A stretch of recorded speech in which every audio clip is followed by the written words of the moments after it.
Harapan para relawan bahwa Anies Baswedan akan kembali menjadi Gubernur DKI Jakarta dengan mengikuti Pilkada Jakarta 2024 setelah menang di Pilkada Jakarta 2017, agaknya bakal pupus setelah PKS memberi isyarat batal mengusung Anies di Pilkada Jakarta 2024. Dalihnya, sebagaimana diungkap jubir PKS Muhammad Khalil, Anies gagal mendapatkan mitra koalisi agar dirinya dan Sohibul Iman dapat melenggang ke Pilkada Jakarta 2024 sebagai pasangan calon gubernur dan calon wakil gubernur.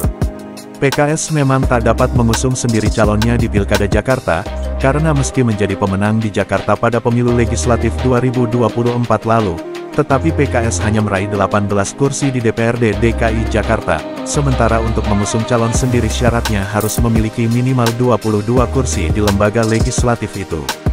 Semula, PKB dan Nasdem juga ingin mengusung Anies di Pilkada Jakarta, bahkan telah mendeklarasikannya, tetapi menurut informasi, karena PKS kuku ingin mengusung Anies dan Sohibul, serta tak dapat dinegosiasikan, PKB dan Nasdem mundur, sehingga PKS sendirian.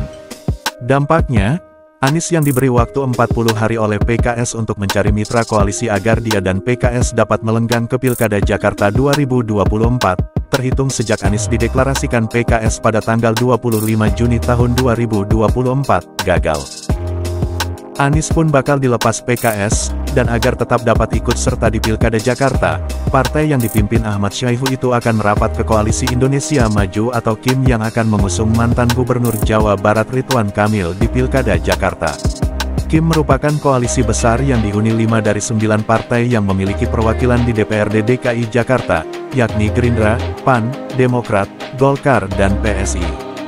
Jika PKB dan Nasdem juga bergabung di KIM, plus PKS, maka KIM menjadi terdiri dari 8 partai.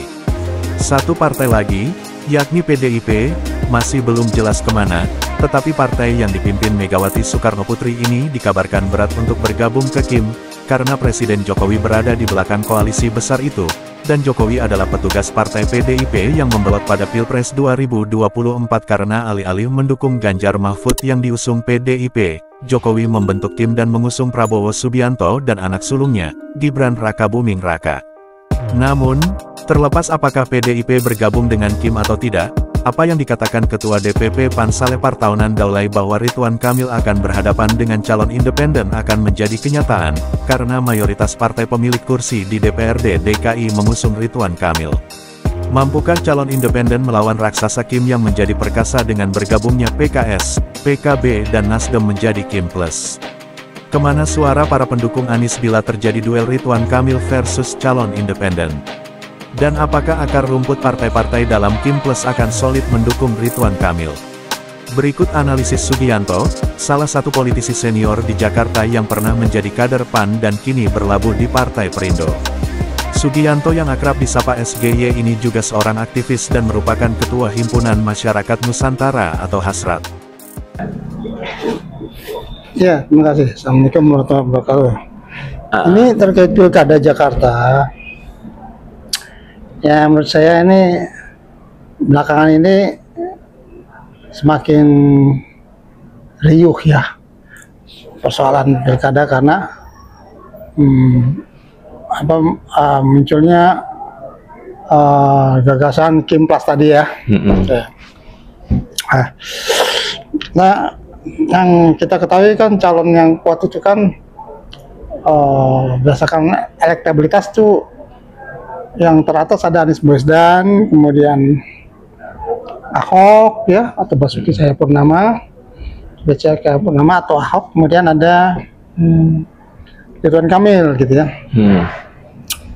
Nah, belakangan nama Ridwan Kamil ini disepakati oleh PKS, oleh Gerindra dan Golkar ya, dengan catatan bahwa Golkar mendukung atau mengusung kader Gerindra Deddy Mulyadi di Jawa Barat. Kemudian Ridwan Kamil dimajukan di Jakarta atas dukungan Gerindra dan Golkar, kira-kira begitu ya. Memang logis kalau Ridwan Kamil ditarik ke Jakarta karena nama Ridwan Kamil adalah salah satu calon yang berpotensi untuk bisa memenangkan pilkada yang menghadapi Anies dan Ahok seandainya mereka maju gitu ya. sehingga Ridwan Kamil penting untuk ditarik ke Jakarta. Kira-kira seperti itu tuh gambarannya. Nah, kemudian langsung ada semacam gagasan Kimplas. Kimplas itu artinya Koalisi Indonesia Maju yang beberapa bulan lalu mendukung Prabowo Subianto dan Gibran Rakabuming Raka sebagai presiden dan presiden terpilih ya. Di situ ada Gerindra, Partai Golkar ya, Partai PAN, Demokrat, PSI ya. Nah, itu kemudian akan dilanjutkan di Jakarta dengan tambahan Kimplas. Kimplas itu kita bisa asumsikan bahwa ada tambahan partai-partai pendukung lain gitu. Nah, termasuk misalnya partai yang dulu tidak mendukung Prabowo Gibran ya, misalnya ada PKS, ada Nasdem, ada PKB yang dulu mendukung Anies Baswedan. Kemungkinan Kimplas ini kita asumsikan seperti itu, partai-partai itu akan mendukung pencalonan di Pilkada Jakarta, minus PDIP gitu ya. Asumsinya seperti itu. Nah, kemudian jadi soal siapa yang harus dipasangkan ya sebagai calon wakil gubernurnya. Kalau analisis saya itu Gibran Rakabuming Raka yang notabene adalah ketua umum PSI ya. Kaisang maksudnya. Oh ya sorry, Kaisang Pangarep ya. Sorry. Itu berpeluang untuk diusung sebagai calon wakil gubernur Jakarta mendampingi Ridwan Kamil atau Kang Emil. Kenapa demikian? Karena Kaisang Pangarep meskipun survei elektabilitasnya sebagai calon gubernur di Jawa Tengah itu tertinggi ya. Kalau rujukan rumusan Kompres itu sekitar 7% ya. Tapi masih tetap di bawah, masih tetap unggul tipis, hanya unggul tipis dari calon yang lain atau calon ada nama Irjen siapa ya dari Kapolda kalau nggak salah Jawa Tengah itu 6,8. Kemudian yang lainnya ada 3,200 mantan wakil gubernur Jawa Tengah ya. Artinya kalau dipaksakan kemungkinan ada peluang kalahnya ada besar bahkan karena Gibran Kaisang ini belum pengalaman, kurang pengalaman sebagai pejabat kemudian dalam pilkada ya, sehingga nama yang senior tadi kemungkinan bisa lebih unggul. Itu pertimbangannya menurut analisis saya. Makanya lebih strategis kalau Kaisang dimajukan di Jakarta berpasangan dengan Emil Salim tadi. Tapi semuanya ini kan tergantung kesepakatan partai-partai. Di situ ada Partai Golkar dan sebagainya, PAN dan sebagainya gitu ya. Kalau mereka sepakat, kemungkinan nama Kaisang tadi Pangarep akan menjadi prioritas. Itu menurut analisa saya ya. Tapi selain itu juga ada nama-nama lain. Ya, karena Kimplas itu kan berarti akan melibatkan partai-partai lain. Ya, asumsikan seperti itu. Di sana ada PKS, ada Nasdem, ada PKB. Ya. Nah, tentunya kalau melibatkan partai yang lain ini ada kompromi di antara partai-partai itu, termasuk PKS tadi, termasuk PSI dan sebagainya. Nah, kalau dalam tanda kutip partai-partai tadi mengusulkan, tentunya akan mengusulkan calon-calon atau kader-kader partainya yang kelas 1. Nah, di PKS itu ada Sohibul Imam, ada Ahmad Saiku ya. Dan di Nasdem itu ada Ahmad Syaroni, ya, di PKB ada Ibu Ida siapa itu ya. Nah, kalau kompromi ini kemudian tidak memenuhi kesepakatan, boleh jadi akan muncul calon di luar partai yang sebagai alternatif. Nama pejabat gubernur DKI Jakarta Heru Budi Hartono kemudian bisa muncul, gitu. Atau di luar itu yang memang non partai. Kita belum melihat siapa ya. Kalau Heru Budi Hartono kemungkinan bisa muncul sebagai alternatif. Ya. Kenapa nama Budi Hartono bisa muncul, Mas? Karena Budi Hartono ini kan diketahui punya hubungan dekat dengan Presiden Jokowi. Oke. Gitu ya. Dia juga jadi PJ kan dipercaya oleh Jokowi di Jakarta. Jadi masih ada benang merahnya. Gitu. Dan kalau nggak salah, Mas, dia itu Demokrat pernah mengatakan akan mengusung Heru kalau nggak salah. Iya, mengusung Heru ya. Ya, artinya masih ada benang merahnya gitu ya. Makanya boleh jadi nama dia akan muncul sebagai alternatif kalau tidak ada kesepakatan di DPP. Kan gitu. Kemudian ini bagaimana nih peluangnya? Siapa yang akan menghadapi Ridwan Kamil gitu ya? Kira-kira gitu. Nah, sejauh ini kan ada calon independen ya. Betul. Tinggal menunggu pengesahan dan sebagainya atau dalam proses gitulah kira-kira. Kalau calon independen ini muncul ya di atas kertas ya, di atas kertas Ridwan Kamil siapapun pasangannya tadi akan unggul, akan menangkan Pilkada Jakarta. Itu di atas kertas ya. Namun kan politik ini bukan seperti matematik 1+1=2. Segala kemungkinan bisa saja terjadi. Artinya calon independen ini juga bisa berpeluang menang. Mengapa demikian? Karena kalau nanti terjadi koalisi Kimpas ya, apakah melibatkan 3 partai pendukung Anies Baswedan tadi, PKS, PKB, dan Nasdem tadi, atau salah satu atau 2 di antara mereka, yang pasti PDI rasa-rasanya tidak akan terlibat ya dalam mendukung dalam koalisi Kimplas gitu. Artinya PDI akan sendiri. Ya. Kenapa sih Mas kira-kira PDI kok diasumsikan nggak akan bergabung dengan Kimplas? Ya, PDI ini kan sampai sekarang diasumsikan ya oleh publik bahwa mempunyai hubungan yang kurang baik dengan Pak Jokowi. Presiden Jokowi. Diasumsikan ya, kita nggak tahu sebenarnya hubungannya baik atau tidak. Kira-kira publik mempersepsikan seperti itu. Jadi kemungkinan PDI tidak ikut serta dalam proses dukung-mendukung di Kimplas tadi. Nah, kalau kemudian pendukung Anies kecewa, ya, menganggap bahwa ada penjagalan dan sebagainya, lanjut kemudian PDI ini kemudian nanti kita lihat ketentuannya. Kalau di nasional itu kan kalau tidak mendukung bisa kena sanksi ya. Betul. Kalau di pilkada lokal kita coba lihat ya, apakah ada sanksi, atau kalau ada sanksi kemudian PDI akan terpaksa mendukung gitu ya, Kimplas ya. Kalau ada sanksi kemudian PDI bisa saja tidak mendukung gitu ya. Tidak ada sanksi politik dan sebagainya, tidak ada aturan yang melarang itu, ini bisa saja tidak mendukung atau bahkan mendukung calon independen gitu loh ya. Nah, kalau ini yang terjadi ya, kemudian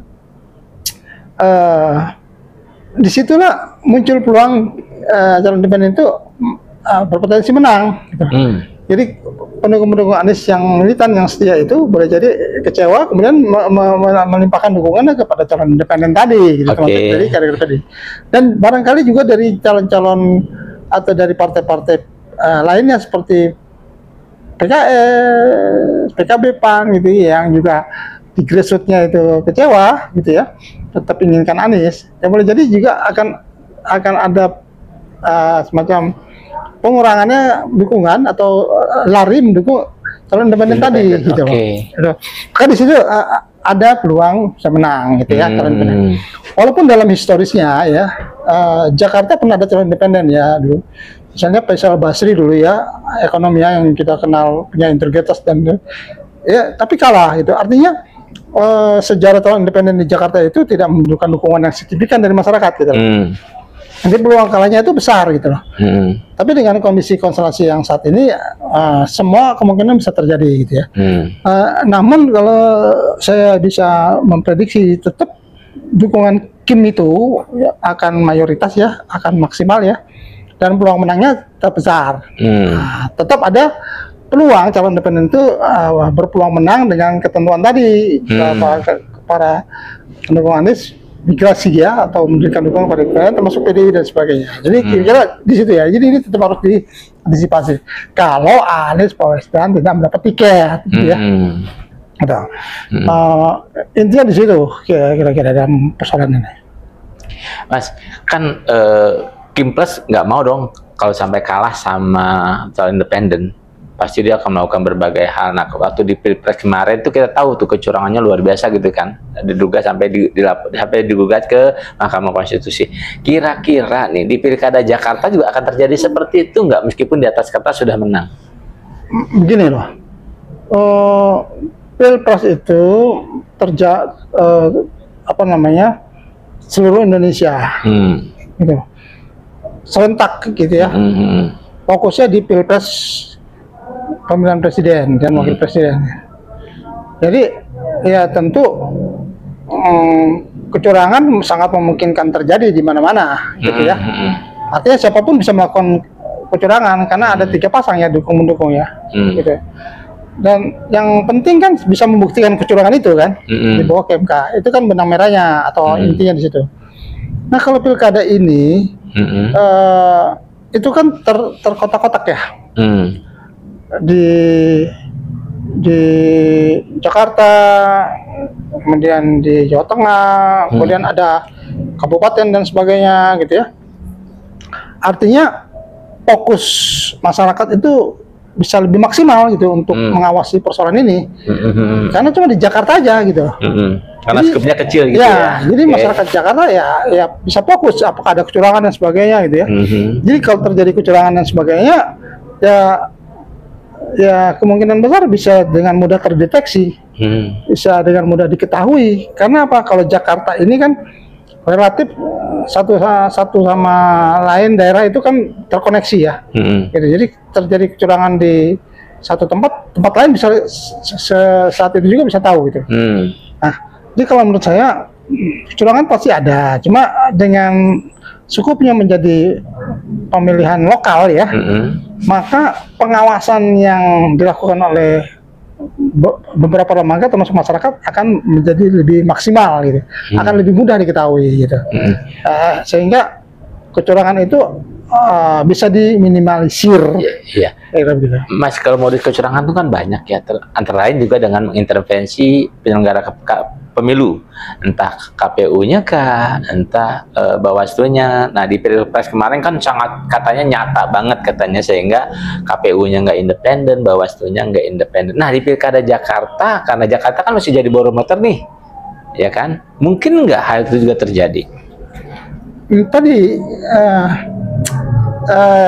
ini skupnya lokal, gitu loh. Skupnya lokal. Jadi nanti yang berperan adalah KPU Jakarta, gitu. Nah kalau KPU Jakarta ini kan tidak terkait dengan kekuasaan dan sebagainya, gitu. Kalau misalnya yang intervensi kekuasaan kemungkinan akan kuat sekali gitu ya. Tapi kalau Pilkada Jakarta yang mengintervensi siapa nih? Kekuasaan gitu, akan mudah terdeteksi. Karena kan katanya Kimplas ini kan belakangnya Pak Jokowi juga. Ya cuma karena cukupnya lokal, ya, semua bisa intervensi, semua bisa menyaksikan, bisa melihat, bisa dengan cepat untuk mengekspos dan mempersoalkan gitu. Jadi kalau cukupnya lokal itu, kecurangan itu walaupun sangat mungkin terjadi, tapi bisa lebih cepat diantisipasi. Karena lokal sifatnya dia. Gitu. Mas, selain faktor kekecewaan misalnya dari pendukungnya Anies gitu ya, karena Anies misalnya karena nggak bisa jadi nyagup gitu ya di pilkada. Terus ada nggak faktor lain yang membuat calon independen itu mendapat limpahan dukungan? Apakah karena kalau Mas sendiri baca faktor dari figurnya sendiri, menurut Mas sendiri memang layak nggak untuk bisa menarik perhatian publik nggak? Jadi begini ya. Kalau calon independennya kan 2 ya, Pak Kun sama Pak Dharma Pangkong. Ya, ada satu pasang ya. Jadi nanti tergantung dari calon independen itu tadi. Kalau nanti faktanya hanya ada 2 calon, satu dari Kimplas tadi, kemudian melawan calon independen, nanti akan berpulang kepada calon independen itu. Nah itu gitu dia. Apakah pendukung Anies ya di masyarakat di garis bawah gitu ya, dan termasuk misalnya PDI gitu ya, melihat bahwa calon independen ini layak sebagai saluran aspirasi mereka, artinya bisa mewakili mereka, kecewaan mereka terhadap Anies gitu ya, kemudian mempunyai kapasitas yang sebanding dengan calon yang akan mereka usung Anies Baswedan misalnya. Kalau mereka menganggap itu gitu ya, nah, kemungkinan besar dukungan akan mengalir deras, baik dari dukungan Anies atau dari PDIP. Namun sebaliknya bila dianggap tidak sesuai, tidak sebanding dan sebagainya, ya dukungan kemungkinan akan tidak maksimal. Gitu. Makanya tetap sih peluang itu ada ya pemenang. Karena kalau cuma ada 2 kan dalam teori kemungkinan kan, kalau nggak kalah menang, kalau nggak menang kalah gitu ya. Betul. Nah, tapi Mas sendiri kalau melihat figurnya Ridwan Kamil gimana? Dia kan memang pernah jadi gubernur Jawa Barat, pernah jadi wali kota Bandung. Dia kira-kira memang figur yang layak untuk menjadi gubernur Jakarta, dan dia paham nggak sebetulnya tentang Jakarta? Jadi yang jadi soal kan Pak Ridwan Kamil ini atau Bang Emil ini kan sudah berpengalaman ya sebagai gubernur. Mungkin itu bisa menjadi modal gitu, menjadi modal dia gitu, modal dasar dia. Kemudian kalau layak ya dengan dasar pengalaman tadi ya Jawa Barat yang luas itu, ya, itu ada relevansinya lah ya, bisa dapat dukungan maksimal lah ya. Nah, cuma Ridwan Kamil juga harus cepat beradaptasi dengan masyarakat Jakarta, khususnya mengenali persoalan-persoalan penting Jakarta tadi, gitu. Termasuk apa yang diinginkan oleh masyarakat Jakarta. Kira-kira itu.